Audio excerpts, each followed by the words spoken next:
Jeshi la Zimamoto na Uokoaji mkoa wa Geita kupitia kwa kaimu kamanda wa jeshi hilo Kenneth Mwakasitu amesema kuwa mpaka sasa hawana malalamiko ya mtu yeyote aliyepotea wala taarifa za mchimbaji mdogo wa madini ambaye anasadikika kutoonekana aliyekuwa akifanya shughuli za uchimbaji katika mgodi wa Msasa. Akizungumza na vyombo vya habari, kaimu kamanda wa jeshi la Zimamoto na Uokoaji Mwakasitu amesema mpaka sasa wamebahatika kutoa vitu mbalimbali vilivyokuwa vimefukiwa na kifusi katika eneo hilo ambalo lilititia, ikiwemo jenereta, winchi ambayo ilikuwa ikitumika kuvutia kamba, na mpaka sasa wamejiridhisha hakukuwa na mtu yeyote katika eneo hilo. Baadhi ya mashuhuda waliokuwa wakitembelea eneo hilo kabla ya maduara hayo manne kutitia pia wamezungumza na vyombo vya habari, huku wakitoa taarifa ya kutokuwepo kwa mtu yeyote wakati madhara hayo yalipokuwa yakitokea na kabla ya kutitia, kwani tayari walikuwa wamesimamisha shughuli za uchimbaji madini katika eneo hilo ambalo lilionekana kuwa na dosari. Hizi ni ripoti za Ayo TV na Miradayo kutokea mkoa wa Geita. Mimi ni Baraka Fulgence.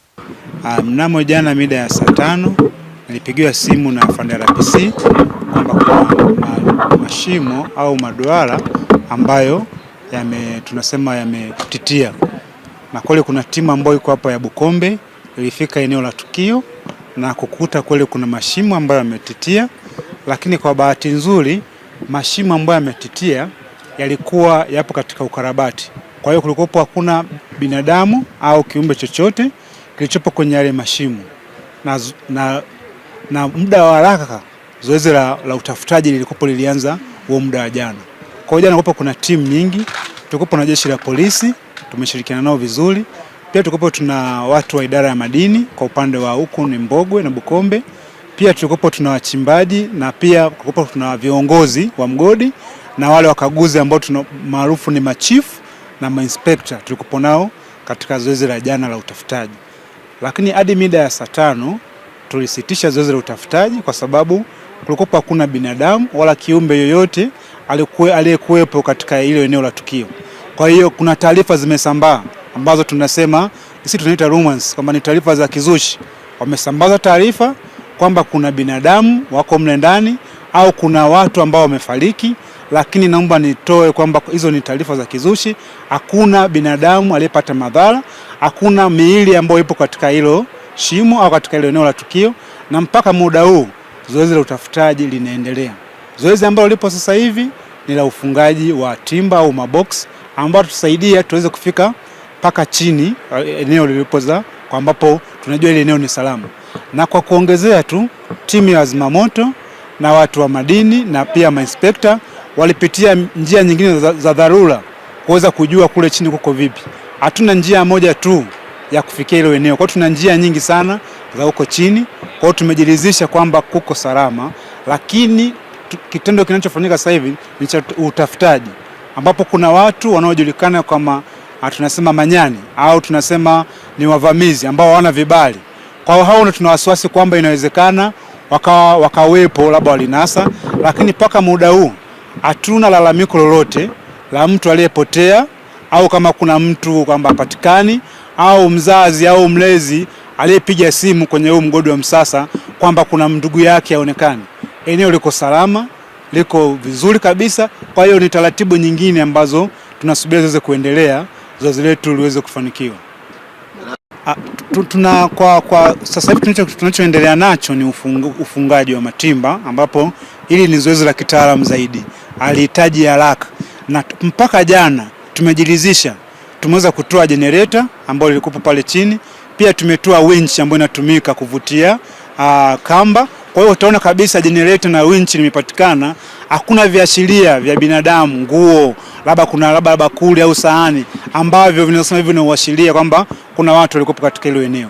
Kwa hiyo mwisho tutaendelea kutoa taarifa, lakini tunatarajia leo tunaweza zoezi letu kukamilika, lakini siwezi kutoa taarifa kwa sababu bado taratibu za uchunguzi zinaendelea. Hata sababu ya kwa nini imetitia, bado taratibu za uchunguzi zinaendelea.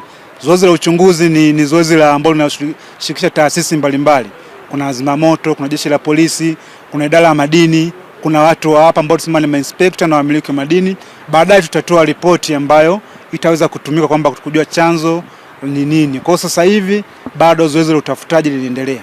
Kuna wengine waliuliza kwamba mnafanya maokozi. La hasha. Tuko kwenye zoezi la utafutaji. Maokozi yanafanyika endapo kwa kuna mtu yuko ndani au kuna mwili tumeutoa au kuna kiumbe kiko kule ndani. Hadi sasa hivi hata kuku mle ndani hayupo. Kwa hiyo utaona ile zoezi linafanyika sasa hivi ni la utafutaji. Tunatafuta. Kwa hiyo zoezi lipo sasa hivi ni utafutaji. Maokozi yakifanyika tutatoa taarifa kama kuna maokozi yamefanyika. Sasa tukio lililotokea hapa juu ni kwamba hiyo sehemu kwanza ilikuwa ina maduara yale yalikuwa yana ukarabati, yani ambao yalikuwa yameshapiga danger tape, yalikuwa yafanyiwi kazi. Na siku ya juzi ambako yametoa ishara ya kukatika pale, kulikuwa hakufanyii kazi yoyote pale. Na ishara ya kwanza pale, tanda ambalo unaliona liko juu, tanda ambalo ni hema, nguzo ya kwanza ilianza kuvunjika ambayo imetoa ishara. Alafu ilichukua kama dakika 10 pale sehemu ile hatarishi ambako paka inashuka, kulikuwa hakuna mtu hata mmoja. Kilichotitia pale ni winchi, generator na vitu vile vilivyokuwa juu, na ambavyo toka juzi tunaokoa.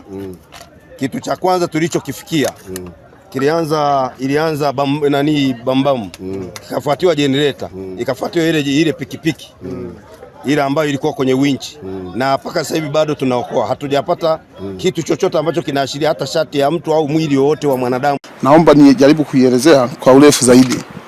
Changamoto hii tulianza nayo ilikuwa juzi.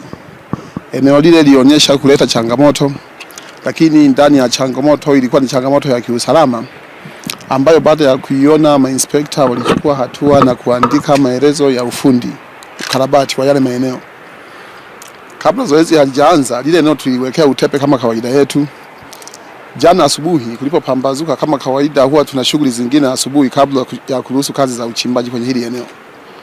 Kwenye mida kama ya saa 3:30, wakati mainspekta wakiendelea kuzungukia hili eneo kuangalia usalama, walibaini kuwepo na michaniko kwenye hilo eneo ambalo tayari lilikuwa na danger tape. Baada ya kubaini michaniko imeongezeka, walichukua hatua ya kuondoa hata wale watu ambao walikuwa nje ya hilo eneo, kwa kuhofia kwamba lile eneo lilikuwa linaweza likatitia muda wote. Na walifanikiwa kuwaondoa. Baada ya kuwa wamefanikiwa zoezi la kuwaondoa pale, zilipita kama dakika 15 lile eneo likatitia. Maana yake lile eneo lilititia likishuhudiwa na mainspekta. Pale chini hapakuwa na watu kwa sababu ni eneo ambalo lilikuwa limesimamishwa muda mrefu, lilikuwa na kama siku 2 kisubiria ukarabati. Na baada ya kuwa limetitia, tulitoa taarifa kwenye vyombo husika kwamba hapa kuna changamoto ya eneo kutitia. Baada ya kuwa tumetoa taarifa kwenye vyombo husika ikiwemo watu wa madini, mainjinia, walifika eneo la tukio. Lakini baada ya kuwa wamefika, kwa sababu ni eneo ambalo lilionekana limetitia na kukawa na rumasi zikavuma kwamba kuna watu walikuwa pale juu, wale watu tayari wamedumbukia chini. Kwa hiyo tulichokifanya ni kuhakikisha tunaanza mazingira ya uokoaji tukishirikiana na wale maafisa madini, watu wa zimamoto na viongozi wengine wa serikali walikuwepo mahali hapa. Tulifanya hilo zoezi mpaka inaenda kufika kama saa 3:30 usiku. Tulikuwa tumeshavipata baadhi ya vifaa ambavyo vilikuwepo pale juu, ikiwemo winchi, majenereta, kulikuwa na bambam ambavyo vilitoka juu kwenye mtitio. Kwa hiyo niseme tu wazi, hili eneo sisi kwenye namna ya kufanya uokoaji ilikuwa ni kama kufanya namna ya kuwalizisha watu ambao hawakuwepo kwenye tukio. Lakini sisi tulikuwa tunaamini wazi kabisa hili eneo halikuwa na watu, kwa sababu mpaka jambo linaenda kutendeka tayari sisi tulikuwa tuna taarifa kwamba hili eneo ni bovu.